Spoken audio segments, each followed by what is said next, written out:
I'm ranting. We got into a stage.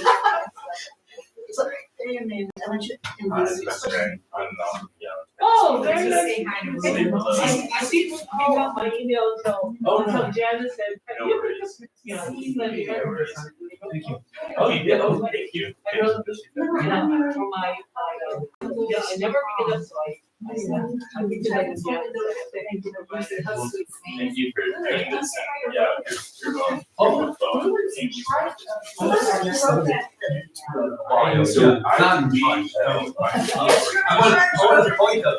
No, I want to acknowledge that we've been over the selling for me, I grew up in Texas. Yeah. Not around. I think some that impacted me in a way, and I think actually drew me to Chinatown, actually drew me to Chinatown, DC, where Cantonese residents, yes, or rose, so residents all had a lot of impact.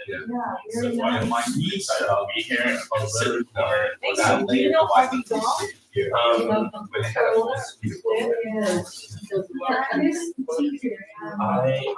know these things. I haven't met Harvey.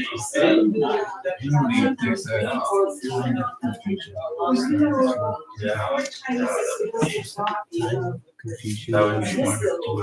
You ever? No, it's Yeah, I think we might have waiting to see. And I just, if you're ever Brown sugar? No. housing, Well, but we've got more seats than we can do. Nelson is like a #1 fan. Yeah.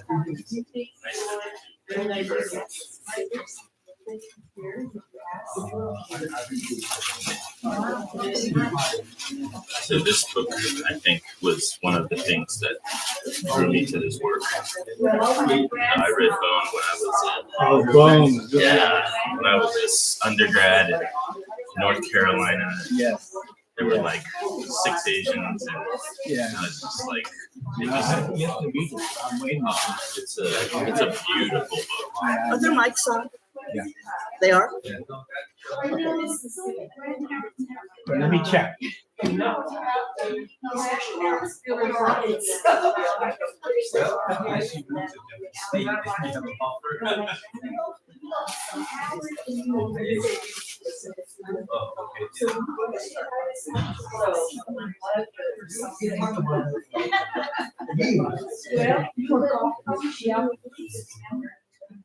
Okay, so,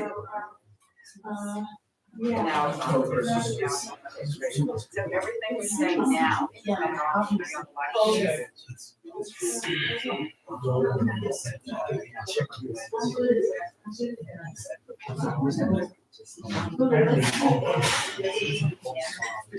Yeah, it's easy for me, but other folks, yeah, exactly. So, yeah.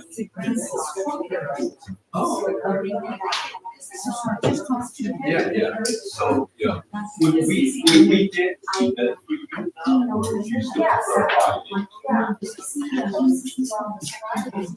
that's yeah. Friday, not the 28th, that's the new Friday. Yeah, February 28th, I booked, but other than that, Friday.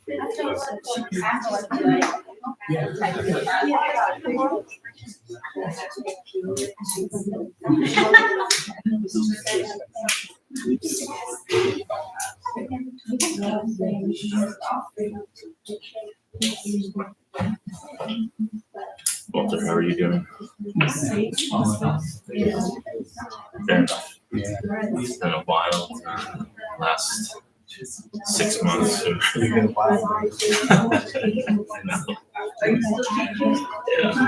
No. Yeah. Yeah. I mean, you're 100% right. in the arc of human history, right? It's like, these are pretty dark times for America, but yeah, exactly. Yeah. We'll catch up soon. Yeah. Let me know if you're, around. Oh, actually, I forgot to ask. Do you guys ever go to the parade at all? Because CCDC has a bleacher section. Oh, really? Yeah, we have a couple of tickets left if you guys are interested. Okay. So just email me. It's February 15th. I think we've got like a handful of tickets left. So if you want to go, just let me know and try. So yeah.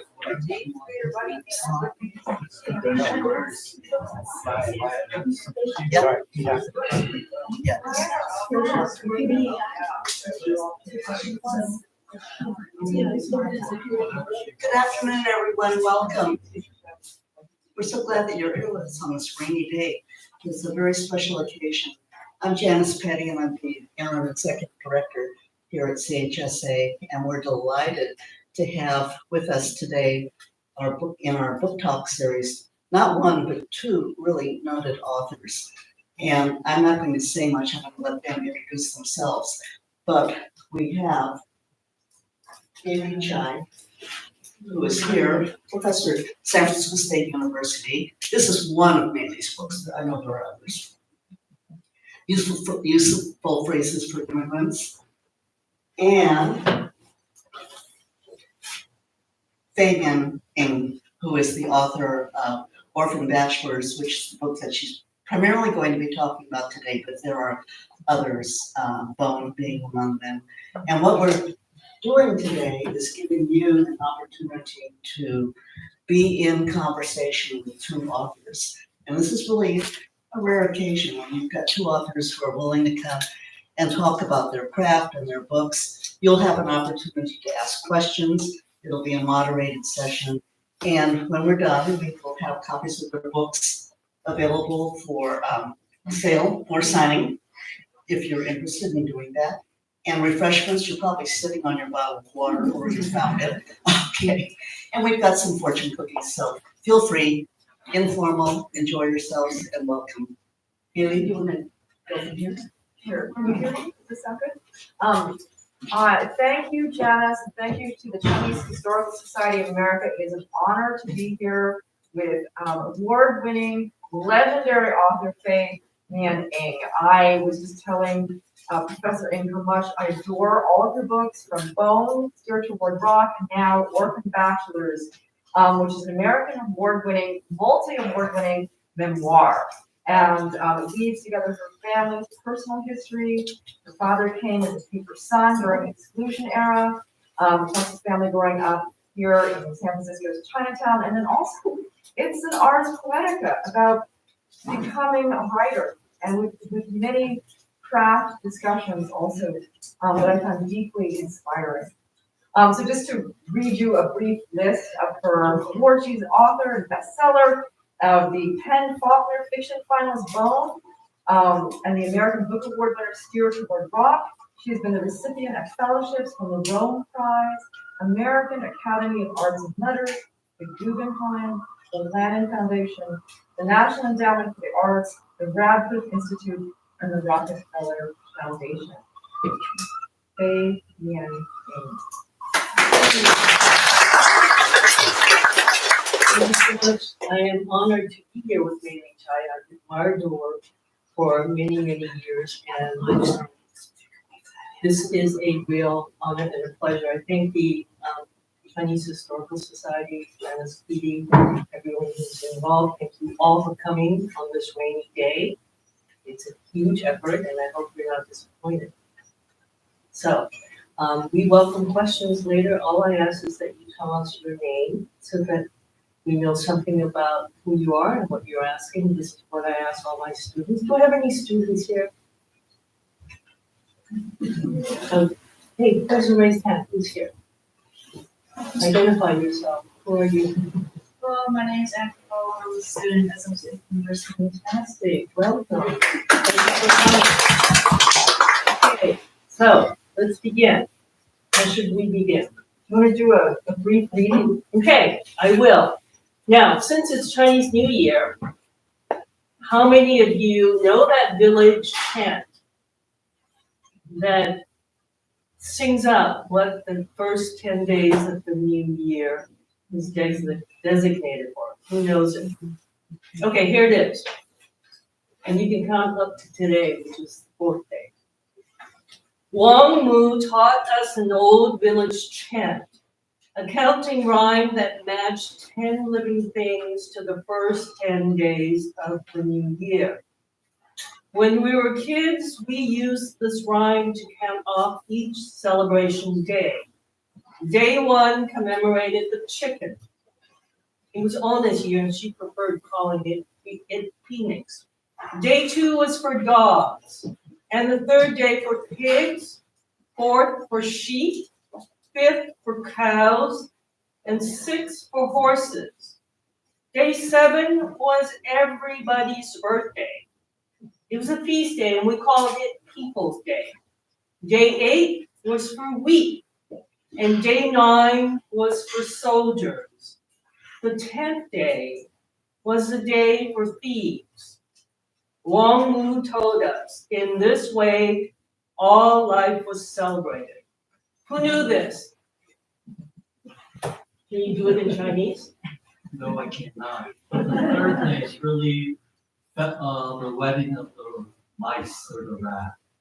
Oh, the third day is the mice or the rat? Evening, because you'd be all worn out by the third day, so you have to go to sleep early so the mice can have their wedding. That is fantastic. I did not know this because I learned it as the third day was for pigs. Yes, that's the animal. The nighttime is the marriage of the mice. Who knew? Who knew? So there you go. And I learned this because my mother used to chant it. And luckily I wrote it down. And luckily I found a place for it in the book. It's not easy to find a place for it in the book. So there you go.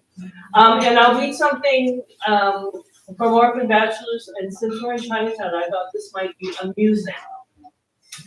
I was 4 when I started at Gene Parker Elementary School. American school was for learning the barbarians' language. English was for reading maps, pointing out freeway exits, and interpreting documents from the government or translating at the employment or social security offices. English was for helping my parents. In Mrs. Rice's 4th grade, English became fun. Shield and sword in my mind. I wrote fantastical tales where I was a magic kung fu girl who scaled buildings and swept down from rooftops to slaughter the bad boys. Mrs. Rice told me I should be a writer. Miss Schmidt was my toughest teacher. Her round glasses magnified her unblinking owl eyes. She wore a metal brace on one leg that clanked as she limped between our seats because it had the same sound that the butchers made when they sharpened their cleavers. When Miss Schmidt passed by my chair, I tucked in as far under my desk as possible, wanting to crawl under the table as if it were an earthquake drill. This was the early 60s, and there was no such thing as bilingual hand-holding. Miss Schmidt's voice hissed when once, reading aloud, I came upon the word Europe, a place so foreign, the spelling so odd, I pronounced it Iru. The day I had memorized my number 7 multiplication table, Miss Schmidt screeched like a fire siren, calling out my name. I walked up to her desk very slowly, and then stood as far away as I could while she glared at me over her dark frames. Then she stood and towered over me and bellowed, "Are you joining the burlesque dancers on Broadway?" When she flung her arm, I felt myself flying out onto Broadway, running past Carl Doda's blinking tits, trying to escape Miss Schmidt's disdain. "Go back to your seat." Her scolding brought me back to the room. I heard her sigh, and after that came the words that I still hear today. your poor, hardworking parents. When American school let out at 2:30, my sister and I had an hour for chores before we walked the 2 blocks to Chinese school. All Chinatown churches offered Chinese language and culture lessons. Old St. Mary's was the first cathedral in San Francisco, and when built in 1854, was the tallest building in California.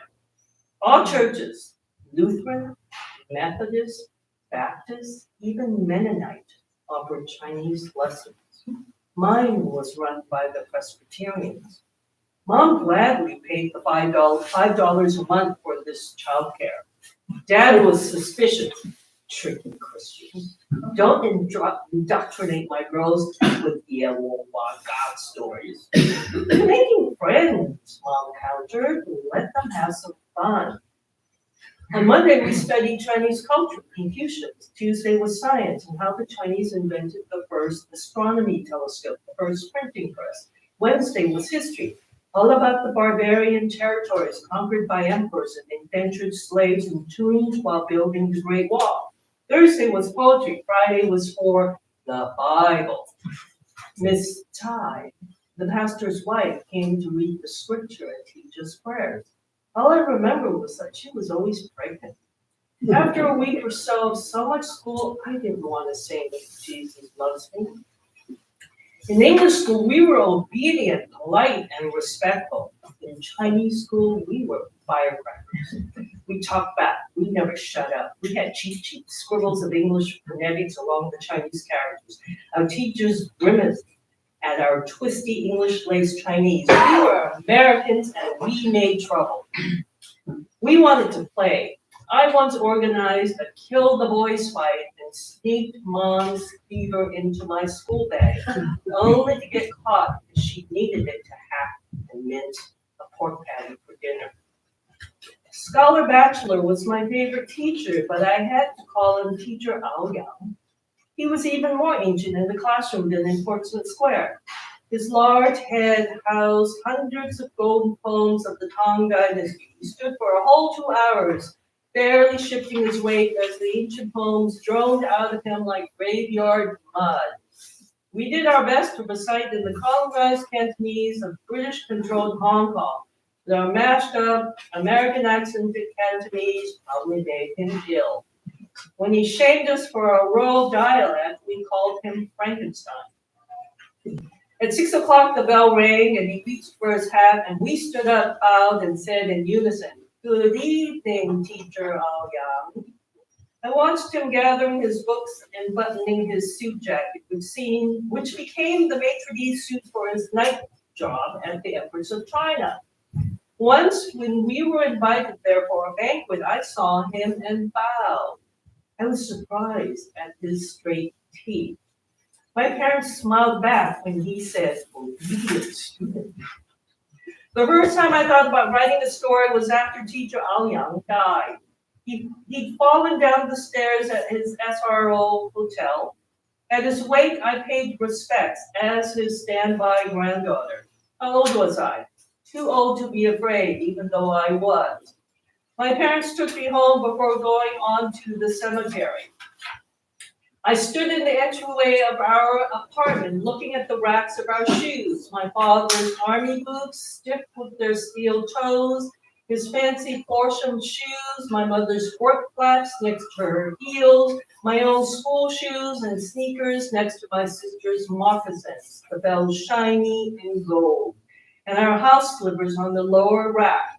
Shoes, old and new, shoes for outside and inside, shoes for life.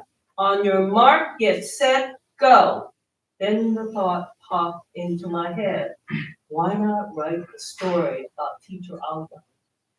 Thinking about it relaxed me and I wasn't afraid. Just pen to paper, just the thought of a story swimming inside me. I was too young to know what a story was. All I knew was that the idea fit perfectly in my head. Miss Schmidt and Teacher Aoyang were my two sincere, tyrannical grandmasters. Beyond teaching me different languages, Miss Schmidt taught me to look back at my parents, gratitude. And teacher Aoyang taught me to look further back to the old country for inspiration. Though my math skills are still poor and I never became a fan-tan dancer, I can still recite the Lord's Prayer in Cantonese. And on a magazine assignment in Beijing, I recited Leibach's Night Thoughts and the beginning of Fae Myenne Ng, the Song of Everlasting Sorrow. As I swam between the two languages, I wrote stories in English and Chinese. I showed my Chinese stories to my father and sat by his elbow, watching him correct my characters. Rebalance my sentences, his bold strokes partnering my wobbly ideograms. I remember how it felt not agreeing with every change. It was the beginning of having a sense of my own story.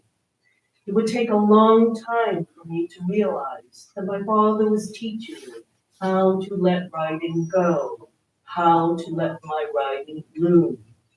I would never live in Chinese, and my father would never live in English, but in that moment, we were companions in one language. When I first started to write in English, I wrote an equal number of passages in Chinese, which I stubbornly refused to translate. No teacher could guide me through why this was necessary. I had to teach myself to trust instinct, to harness a bold unquiet. Not everything can be translated. Thank you.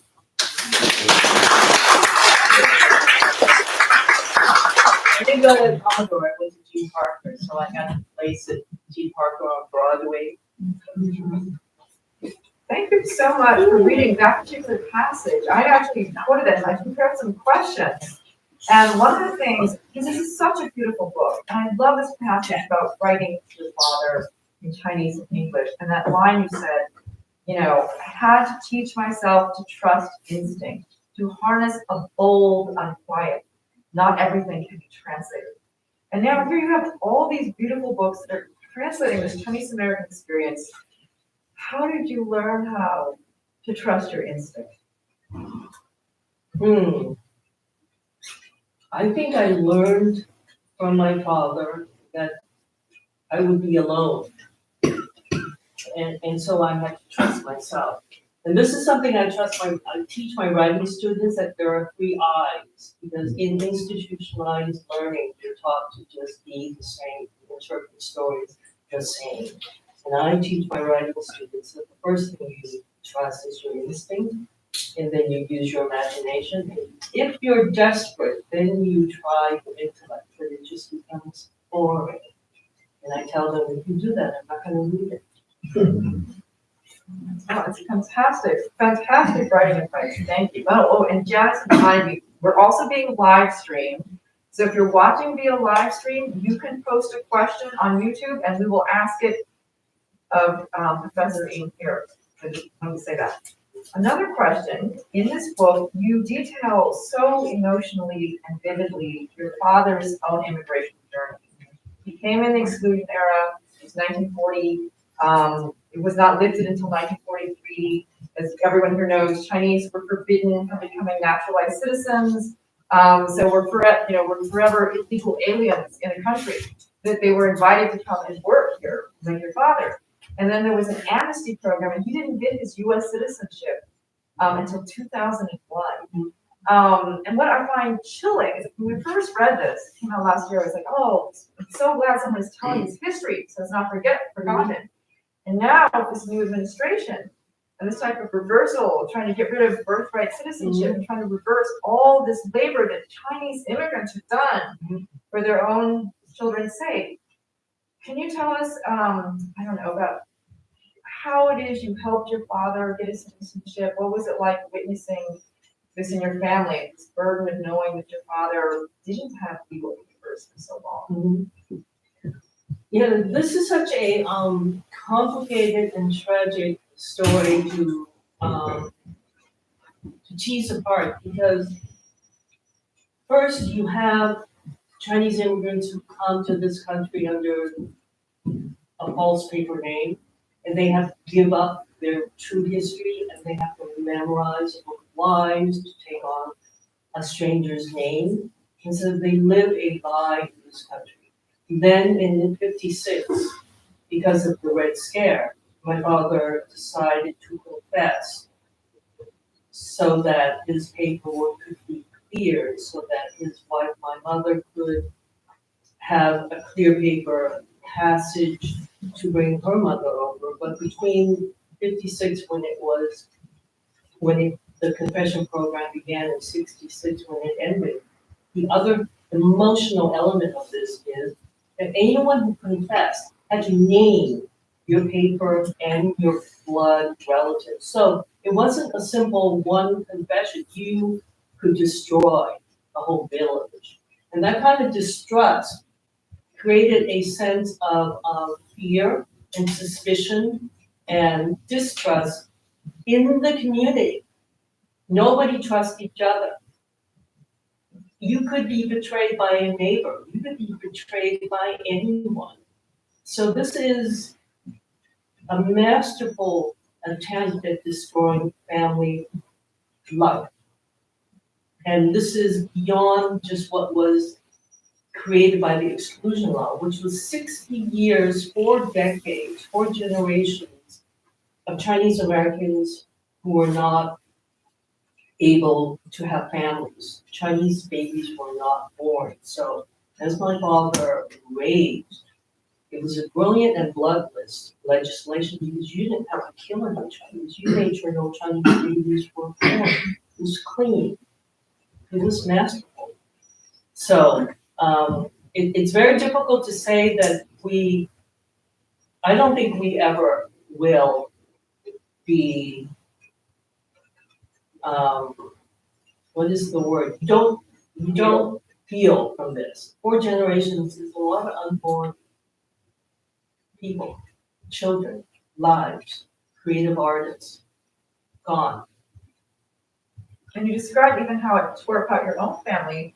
I believe you and your sister took the original name of your father, and the 2 boys, the 2 sons, kept the paper son name. Yes. So it reverberates, it doesn't matter. Mm-hmm. And then also the other thing that people forget is there were anti-miscegenation laws. The men who were here were legally prevented from marrying. And it wasn't just a black and white thing. In California, anti-miscegenation laws were in effect until 1948, 1967 in the country. The famous cinematographer, James Howell, could not marry until the miscegenation laws were lifted in '48. Exclusion was in '43, and he had to wait until '48 to marry Sonora Babs.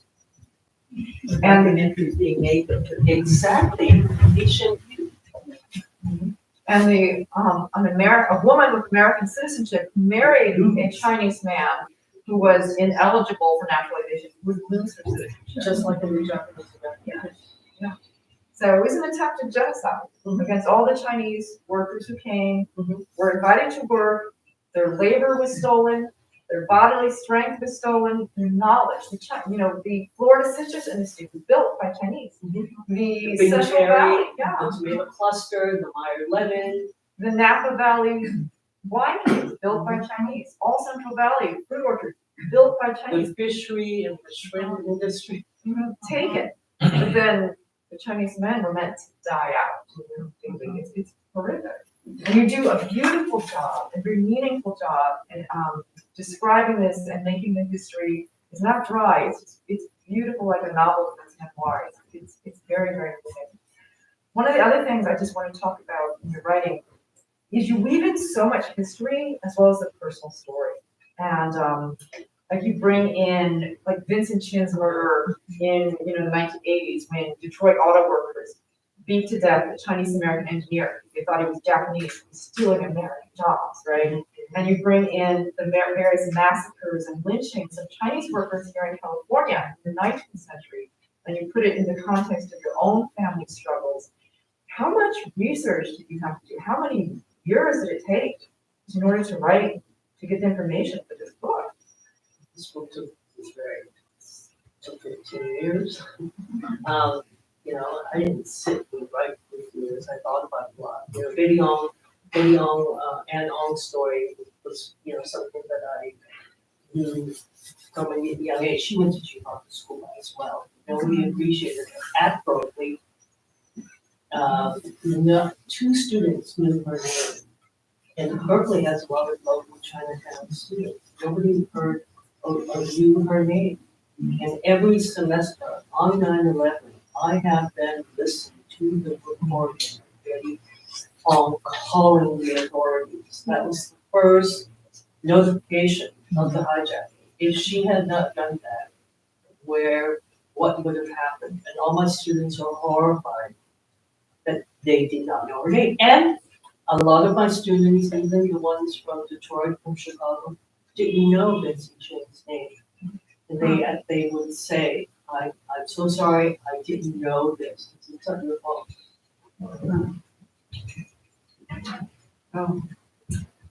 Speaking of this type of kind of trauma, what is passed on to the generations and what is not, this beautiful quote about the father. Like all immigrants, my father's worry has always been for the descendants. It's a quote from the father. Generation after generation, it will be the children and their children who absorb the suffering. That's a beautiful, beautiful quote. I'm just thinking that, you know, you have accounts of suffering and generational trauma, but also love. There's so much love and joy in this book, but also love of storytelling, right? There comes a point where the father recognizes he's telling a good story, and you recognize it's a good story. Can you talk about, you know, as a writer and as a teacher, striking that balance between, you know, yes, telling the suffering, but also telling the story? That's a really good distinction. You have the story, and then you have what propels the need to tell the story. And I think young writers find it difficult to marry the two. The inspiration and the actual story, they're connected and they need each other. It's not that simple. You don't just go and you're not a writer just because you have a story and you tell it as you know it. You have to be the artist creating the atmosphere and the feeling and the knowing and the unknowing. And I think maybe the knowing and the unknowing is what is so unique for Chinese Americans, or, you know, writers using different language, a different sensitivity to time. There's a lot you don't know, and you work with that. And what I try to teach my students is not to be afraid of what you don't know. Because children of exclusion and confession, there is a lot people never know. I create a lot of very quiet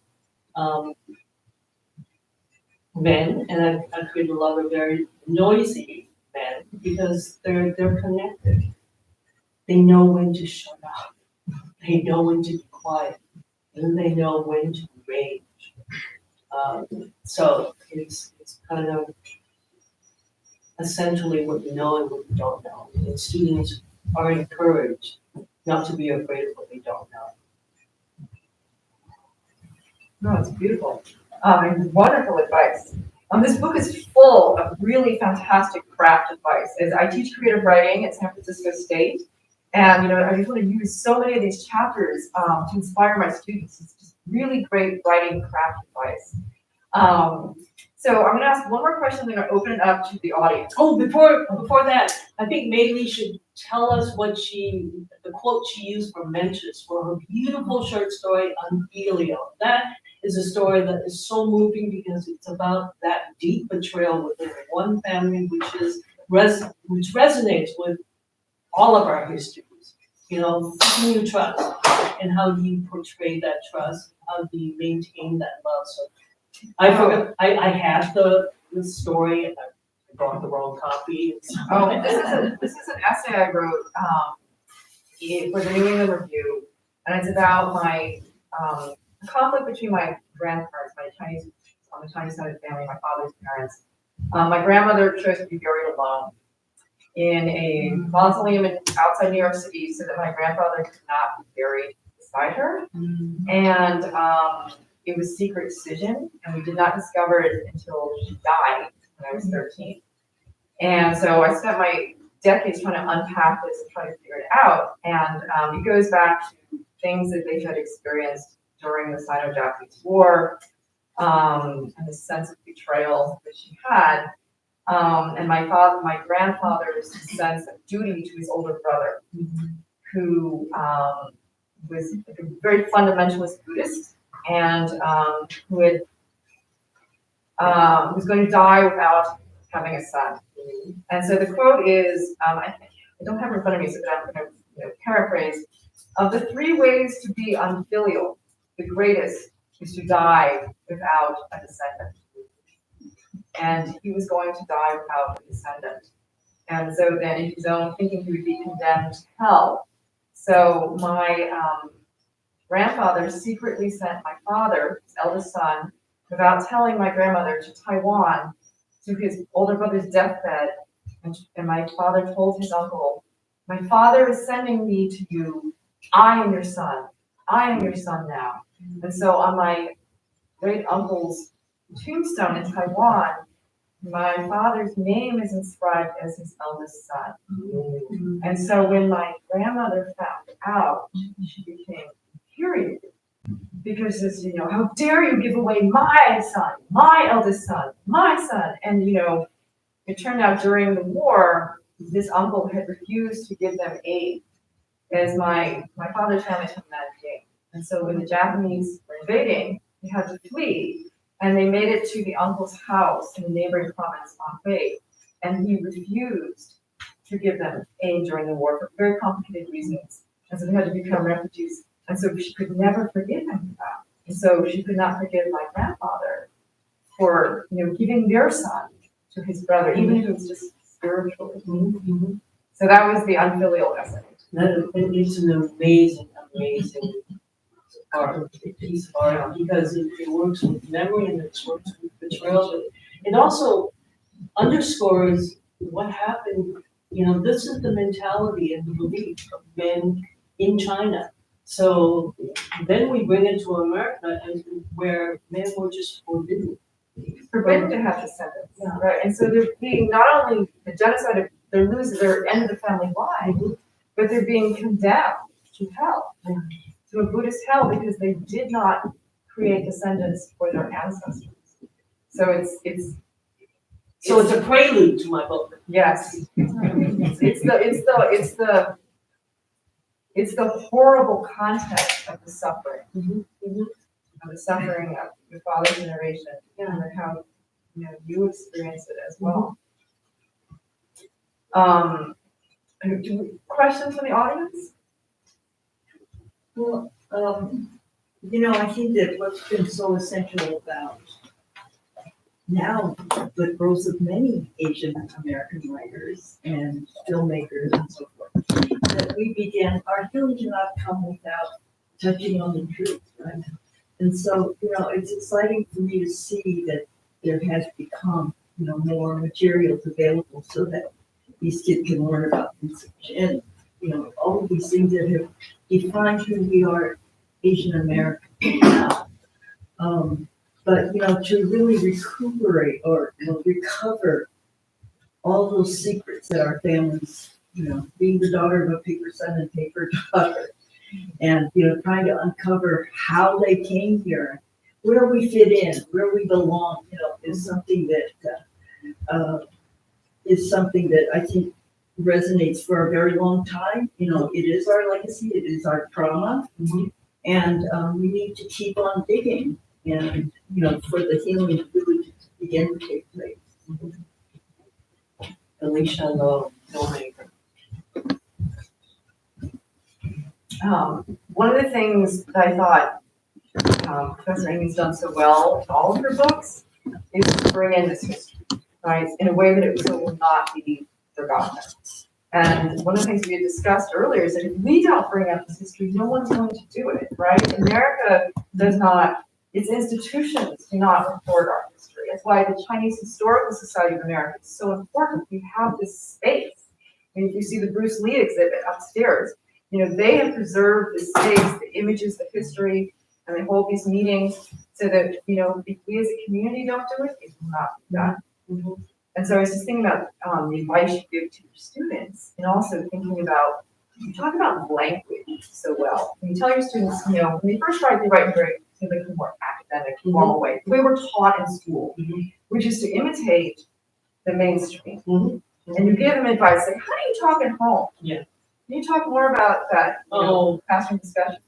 I have this, in my writing classes, I teach them, or I encourage them to break the English language.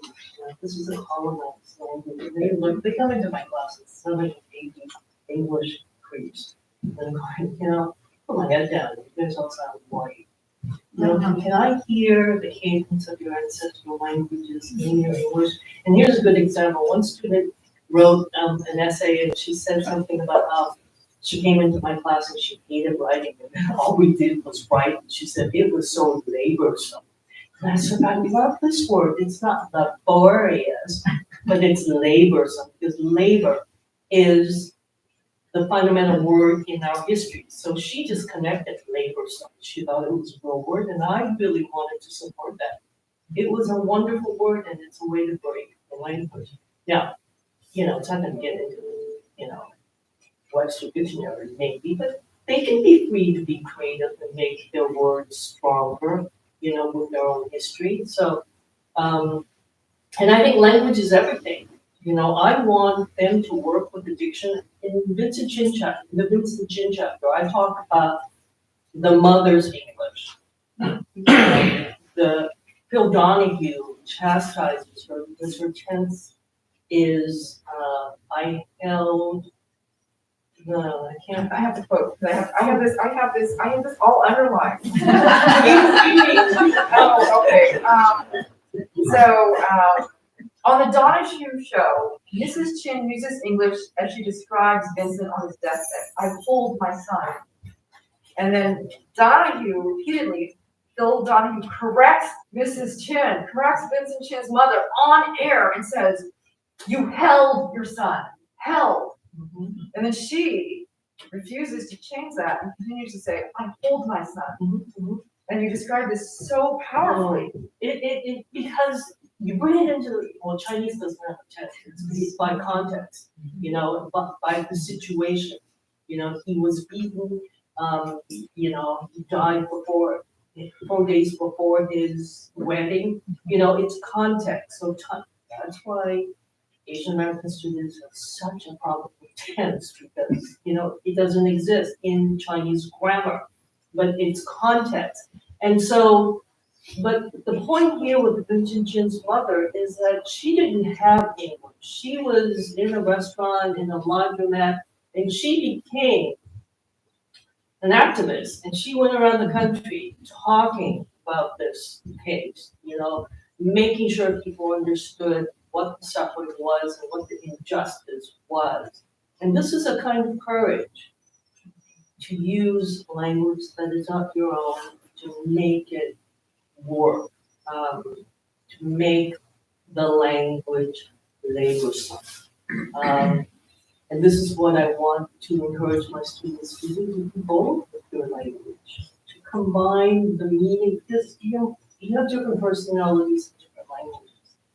And it's a creative act to merge meaning and art and create a new language.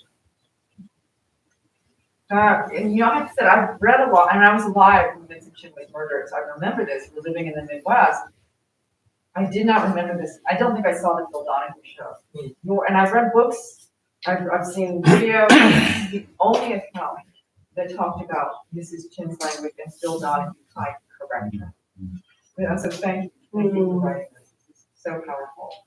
And I think at some point, she created a situation where a victim was able to make a statement. She did this without English. She pushed herself and pushed her sorrow to such a level that it became universal. I hate that word, universal. But, this is a courage. And this was not her blood-born son. And this is the case in America. Nobody's related. Nobody's blood related. She got him because she couldn't have a child. But she loved him so dearly that she changed her, she changed her language after he died. And this is the new America. You can make language your own. You need to make language your own. You need to claim the language. That was the whole point, It's just, it's so beautifully woven, and you bring in your father's use of language. And I want to quote this. So my father, do you want to read this? Maybe better if you read it. Okay. So this is her quoting about her father teaching her about language in a discussion. And you pay attention, and you turn it into a story. My father believed America's name predicted its doom. And I don't know if Cantonese will say it in Mandarin. May, beautiful, war, country. He broke down the character of May to its parts, sheep and big. When a sheep gets big, it gets slaughtered. Time and again, my father would return to the Chinese Exclusion Act, the first law against nationality. From 1882 to 1943, 61 years, 4 generations of the unborn. Bloodless, he said. It was a brilliant piece of legislation. And I just love how you show the father taking apart the Chinese characters and talking about it and using that to talk about his own suffering, but also putting it in broader context and the context of Chinese and American, also where we are now. The sheep has gotten very big, and let's hope we don't get slaughtered. But we're at a precipice in American history right now. Well, thank you for pointing that out, because that's an example of the creativity of Chinese Americans. Because no PRC Chinese would appreciate this kind of breaking up of language. This is a real Chinese American kind of act of defiance. It's not Chinese, it's not American, it's a combination. I'm gonna make this language work for me. My father did it, even though he lived in America, over 60 years, so he became essentially American. How did you conquer writing in English? I grew up in Chinatown, like I said, and I struggled through writing because grammar was so difficult for me, and syntax and so on. And when I was going to school and trying to write something that's so hard, and I would sometimes the teacher would grade on composition and grammar, and I would get an A or an F. So how did you conquer that? I think it's a question for both of us. Because, we learn it all, and then we break all the rules. I teach my students, okay, you came in with your AP English, you know the rules. Now you're going to break those rules in the creative writing class. I just, again, all the craft lessons in this is so important because, there's the gatekeepers out there, right? And there's the gatekeepers who are not from within the community, and they, have big presses, and they're the editors, and they will decide whose story gets told and who's not told. And it's a real battle sometimes with the gatekeepers. There's a review. It's a very positive review. All the reviews of this book are very positive, but I'm just going to quote from me. It says, the author's straightforward prose and the work's staggering scope bring home the myriad ways misguided policies damage generations of immigrant families. There's nothing straightforward about your prose. There's nothing. Does it seem straightforward? No, she's talking about all the twisting and the unbreaking and the unquiet. I love it, the unquiet in her prose for generations, right? But this is a stereotype about Asian American writing and about Chinese American writing that we're straightforward. We're not creative. We're just writing down the stories that we were told. It's straightforward. Yeah, it's not art. Robot. It happened to you, so there's no art in it. There's no imagination because, look, I had someone tell me, oh my God, if I had a life like yours, I'd have something to write about. And I said, well, try to live in it. This is a really good point. Because straightforward also means it's plain, it's unartistic, it's not artistic. And I think Mainly and I both work really hard to honor the artistic, but we don't often get appreciated. So I am going to appreciate their artistry. I mean, you can see all the tabs I put, right? You know, as a creative writer, I'm like, oh, this is beautiful, beautiful, it's poetic. So I appreciate it. So we can throw out the American grammar. Wow. No, you have to learn all the rules. But we before you are break all the Americans. We are Americans. We have that grammar, right? It's the weaving in, creating the unquiet space that she does so well, right? That's the art. Any other questions? There's the person online, Elmer, who has this question for probably Faye. I'll read it verbatim. Having grown up in Chinatown with experience with Chinatown wet markets, what are your thoughts regarding the controversy involving animal cruelty versus Chinese culture tradition? It would have been a segue from your comment on sheep. But that's Elmer's question. Shall I repeat it again? Or? It's basically saying, it's basically saying, how do you handle the contradiction, cultural of what's considered maybe animal cruelty in America versus what's just, I don't know, food, and being a farmer in China. I feel like there's a subtext to that. Yes. And the subtext is that somehow Chinese are more cruel. And I'm like, are we living in a vegan land? I don't think so. Yes. I mean, America has a lot of animal cruelty. I grew up on a farm, and I'll tell you, there's nothing more cruel than American farms, especially if we get larger, we move away from the family farm into animal husbandry. We've got thousands and thousands of animals penned together. They can't move. They're being injected with, antibiotics, living as no animal has ever lived, just to be slaughtered. Some don't see fresh air. Some don't see sunlight. Is that not cruel? Yes. Whereas, having a wet market where, people can go and get fresh food is somehow seen as more cruel. So I think there's a cultural context to some of these kinds of questions. Well, thank you for putting it into that context, because I might have stumbled. But, for instance, in the book, whenever my father has to slaughter a chicken, he asks permission or he appreciates. Thank you for giving us your life. And this doesn't happen in American, let's call it an American wet market. But there's also a story about my father going to Hong Kong to get snake gallbladder for my mother, who has witnessed my great-grandfather's suicide. Now, that is really honoring the animal, and that is not depending on synthetic drugs, to cure fright or to cure lost courage. It's really it's a lost art. She was so traumatized discovering her grandfather's body. That's it. And also, a lot of readers will say, oh, this family, the marriage. But this was one act of pure love. And how much do you need in a marriage? If you can do one, it wasn't the sailing across 7,000 miles on a 2-hour leave and finding the wet market and getting the snake gallbladder and taking it back on the journey. It was the effort. It was the journey. It wasn't the snake gall. It wasn't that he got he bribed his way onto the ship. It was the gesture. It was the journey. And that's the romance of that generation. That is a kind of love expression that no longer exists because it's not part of the Western style of portraying love. Now, after that, what else do you need?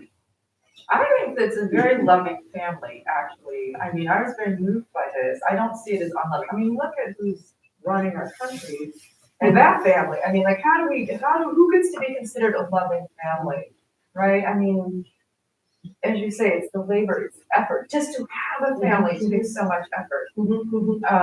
Especially. Well, and then in your uncle's situation, it was a grand gesture. Let me give you my son so that you can have eternal peace. Yes. And then there's this wonder, the drama of the grandmother being so upset. That's part of the, drama, the grandness, Part of of the passion. love, yeah. Yes, exactly, so. If they didn't love each other, she wouldn't care. Yeah. So she loved him until death. I will not let you in my mausoleum. Yeah, I think that is so grand.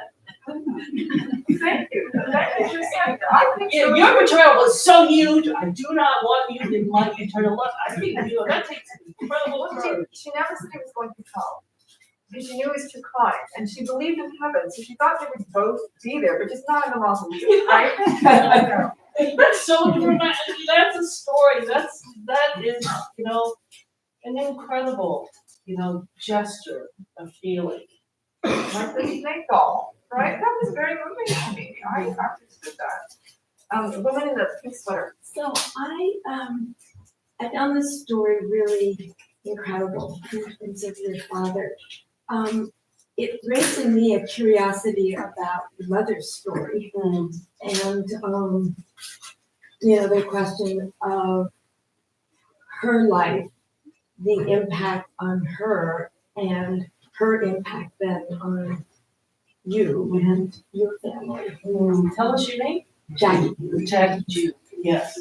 Okay, while you're thinking, they asked me to repeat the questions for the live stream because they can't hear, the mic's not facing that way. So the question was about Professor Ng's mother and the impact of the mother's story on you and as a writer. And probably, is it a teaser for a sequel? The story about your mother. I'm trying to bring, the sexes together in my books, and it's really difficult because, of the separation of the sexes in our history.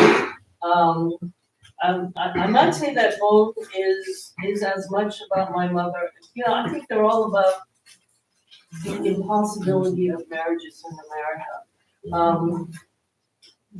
What exclusion also did was just create this impossible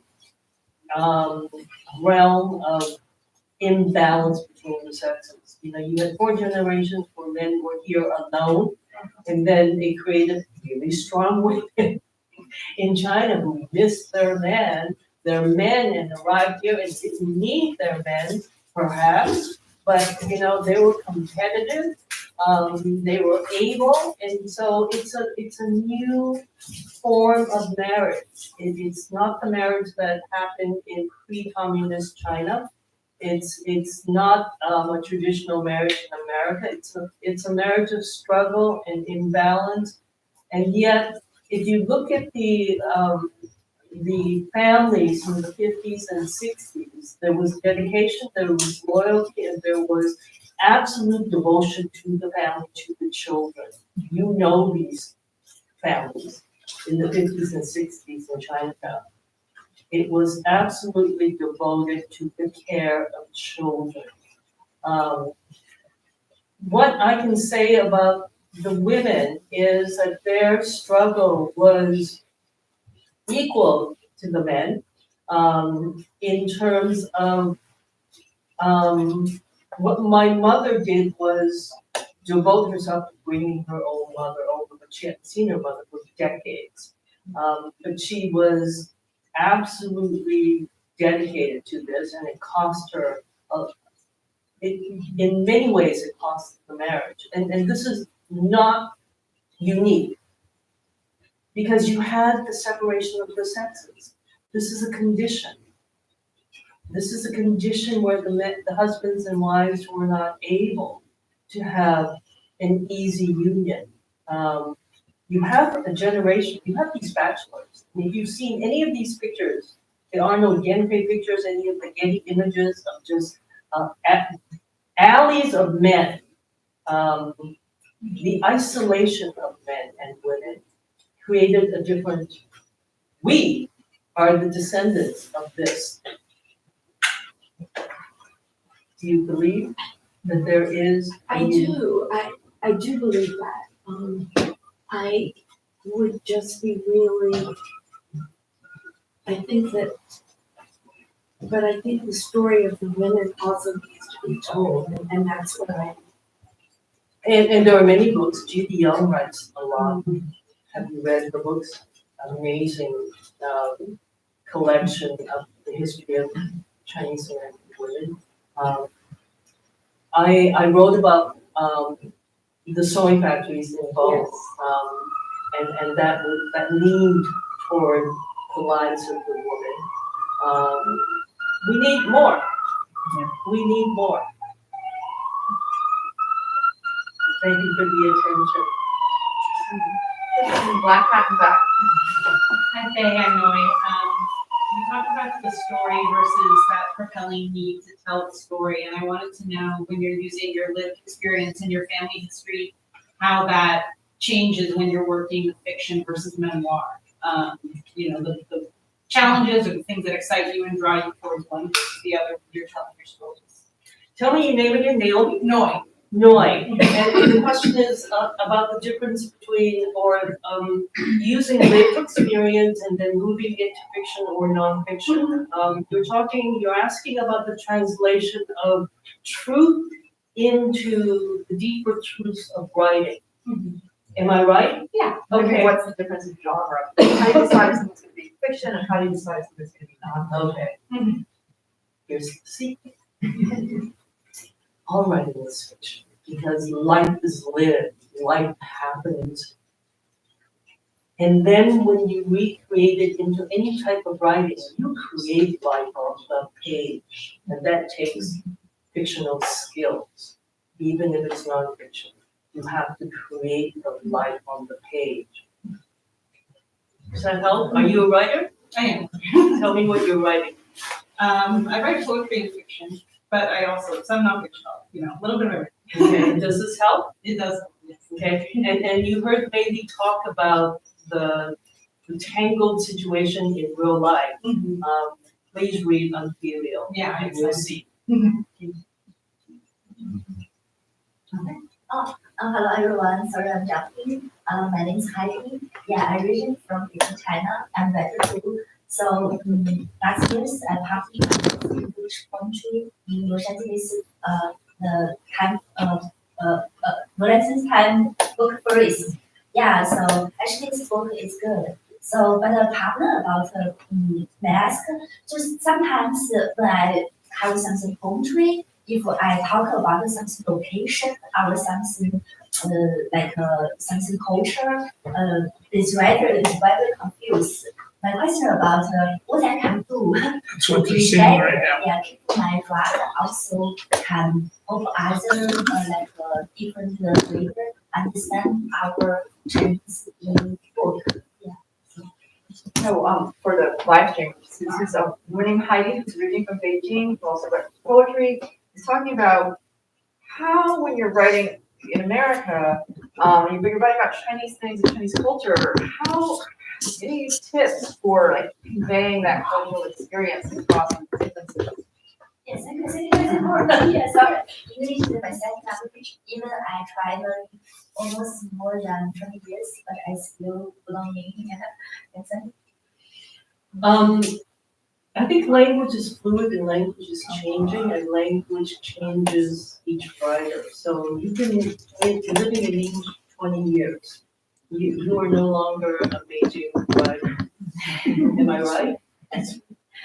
Yes, English is coming to your writing life. And I think it's important for, I tell my students it's important to understand that language changes. Language is fluid. Does that help? Yes, but actually, to be honest, sometimes I can't writing for English. I also use Google Translate for. So yeah, I write translate for to English paragraph. After I check in, I need a long time. Well, as Professor Ng writes, there is, she writes when she started as a child writing Chinese and then English from her father, letters. She says, no teacher could guide me. I had to teach myself to trust instinct. And everything, not everything can be translated. So I think it's just going to be your voice, your decision, what to translate, what not to translate. I agree with Bailey. It's your voice, it's your story, and you are not beholden to telling it in a Chinese way or in a Beijing way. And so sometimes I tell my students, be alone with your story. What is the truth of the story? You're writing alone. Yes, it's true. Okay, that's really hard to accept. Does that answer my question? Any other questions here? Any other questions in the live stream? Okay, so we've got 20 minutes before ending. You could see if you want to get some books, and Professor Ng would be happy to sign. I'll also be happy to sign, and then if you have extra time, you can go upstairs and see the Bruce Lee exhibit. I have a question. Maylee, what are you working on now? Maylee has written so many books. Can you tell us? I'm working on a memoir, actually, about Unreal. Oh, see? Yes, the essay. I'm really good. I'm so excited. You need to read this book. The beginning of this book. Is that the beginning of the book? It's one of the major strands of the book. Yes. Looking at women. It's actually going into the women's stories. So there you go. How about you, Faye? What's your Oh, my head. I'm waiting. Yeah, I'm Gene Ng. I Chinese Benevolent Association is all in San Francisco. They're all male dominated. There are no, I belong to the Ng Family Association. And when we have a meeting, all the women that sit on the side, and the men are in the middle doing the discussion. So it hasn't changed much as far as the older folks are concerned. These are the ruling class is really the immigrants, the younger people like me. The reason I'm in it because my dad was the founder of the Ng Family Association. That's what it is. But all the American-born Chinese, they do not attend. And they come to banquets and things like that. As far as being on board of the association or whatever, it is usually all, in fact, 99% are immigrants, and they dominated from their background and not my background. And I have a hard time with that myself. But the women, they sit on the side and they nod their heads and so on. So, what do you think the women are really thinking? Good question. I don't know. I should really ask them. Maybe that would be a book. Yeah, I just thought. Well, women are prominent in other organizations like Outcomes Organization. You have lots of women on your board who are very active in all the kind of social organizations in Chinatown, aside from 6 companies, have very strong women running all of There are, yeah, I'm organizations. sure. The other question that I guess I have is most of the Asian authors are women, just close. And maybe I haven't read books from male Asian writers, but most of them. There's a lot of new Asian American. Interior Chinatown. Charles Wu, Toya Nakamatsu, Jin. Chris Chen, he's got a new memoir out, Midwestern Chinese experience. He was cousin of Vincent Chen, actually. And then Ted Chiang, a lot of sci-fi and speculative fiction from Asian American men right now. Yeah. And there's also a Jean Yeah. He does graphic novels, but they're like the most incredible graphic novels because he American-born Chinese. yeah, he's take a look at those. Those are amazing. And we can't Balfi, forget Frank Chin. Oh, yeah. cynical old Frank. Frank Chin, David Wall Louis. Oh, yeah. There's quite a lot of award winners these days. I was wondering, is there any organizations that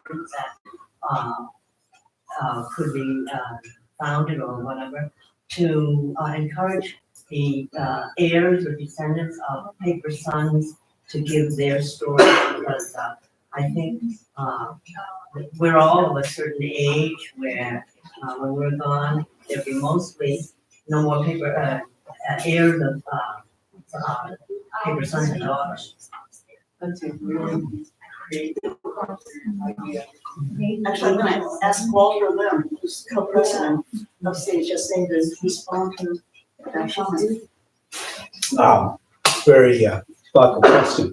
We are in the midst of trying to provide an avenue here at Chinese Historical Society, and thank you for the plug, Megan, to provide a platform for people to tell their stories, either through oral interviews, where we will set up a room for them to record, through scanning, imaging of objects from their family histories that they can then bring in and make available.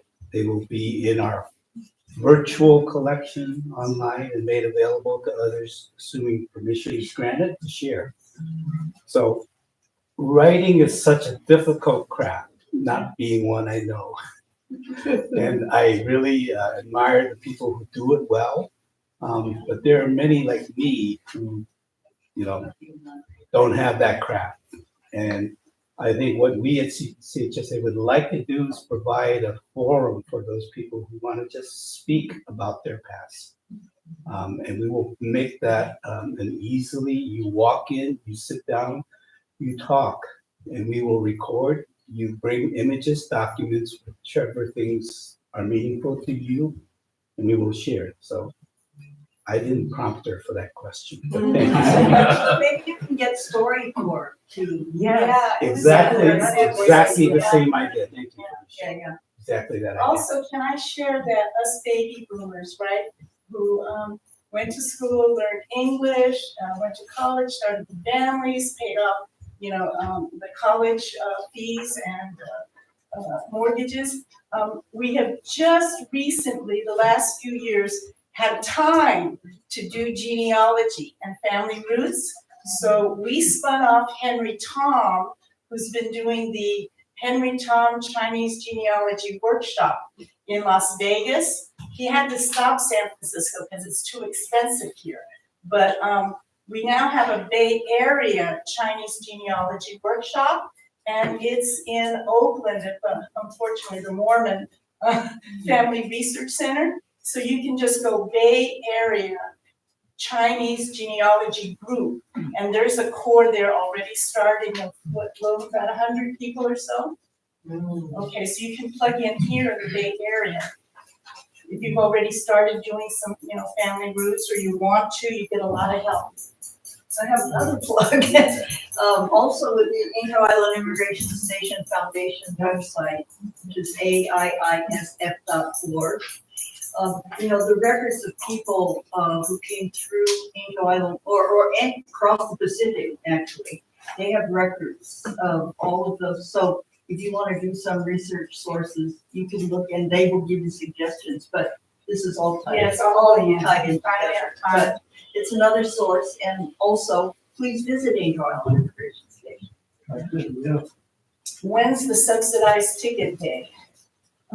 It's not that much out of 2 months. And, that should not, it's not enormous like the public, it's not like MoMA. It's not that bad. No, people want to go so they can meet each other. So when you know that there's a large group of other Chinese Americans, that's what I meant.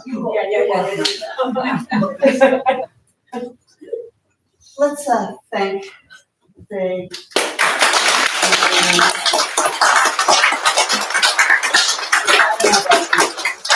an inspirational, heartfelt presentation, conversation, and I thank you for that.